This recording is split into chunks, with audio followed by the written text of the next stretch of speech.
Hello friends, આ એવી recipe છે કે તમે સ્ટાર્ટરમાં સર્વ કરી શકો છો અને સાઇડ ડિશમાં પણ સર્વ કરી શકો છો. એના માટે અડધો કિલો બટેટાને બાફી મેશ કરી લીધા છે.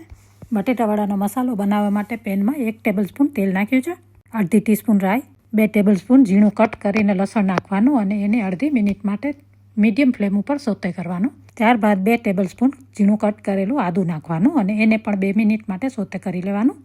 1 ટેબલસ્પૂન લીલા મરચાં નાખ્યા છે, અડધા કપ જેટલા લીલા ધાણા ઝીણા સમારીને નાખવાના અને ગેસની ફ્લેમને બંધ કરી દેવાની. પેન ગરમ હોય એટલે ધાણા પોતે સિંક થઈ જશે.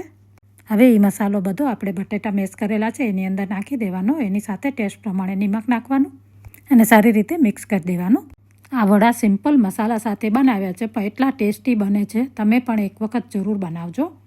તમને જે સાઇઝના વડા બનાવવા હોય એ હિસાબે બટેટાનો માવો લઈ અને રાઉન્ડ બોલ બનાવી દેવાના. આવી રીતે બધા બટેટા વડા તળવા માટે એનું બેટર બનાવી એના માટે 1 કપ ચણાનો લોટ લીધો છે. થોડું નિમક નાખી અને થોડું પાણી નાખતું જવાનું અને વિસ્કથી ચલાવતું જવાનું અને સ્મૂથ બેટર બનાવી દેવાનું. જુઓ, ચમચી પર આવી રીતે જાડી એક લેયર આવી જવી જોઈએ. બેટર અને તેલ બંને રેડી થઈ ગયું છે, તો હવે બટેટા વડાને આવી રીતે ડીપ કરી એક તેલમાં નાખતું જવાનું આવી રીતે અને લાઇટ બ્રાઉન થાય ત્યાં સુધી તળવાના. જુઓ કેવા સરસ બન્યા છે. આવો કલર થાય એટલે કાઢી લેવાના. એવી જ રીતે બધા બટેટાવાળાને તળી લેશું. બટેટાવાળા તૈયાર છે, સર્વ કરી લઈએ.